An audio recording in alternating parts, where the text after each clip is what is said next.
In this tutorial, we are going to walk you through how to process a direct refund in Edgetrack.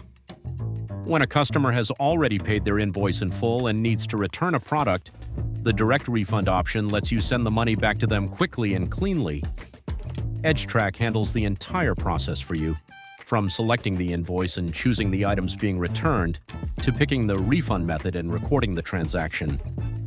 Whether you need to issue a full refund or just a partial one, the system calculates the amounts automatically and keeps your financial records accurate. By the end of this video, you will know exactly how to process any type of refund in Edgetrack step by step. Open the invoice for which you want to process a direct refund. Click on Open Return Center and then select Start Return. In the first step, choose the items you want to return and enter the reason and condition of the products. In the second step, select the disposition and the warehouse. In the third step, you'll see two options to handle the refund: Refund to Customer.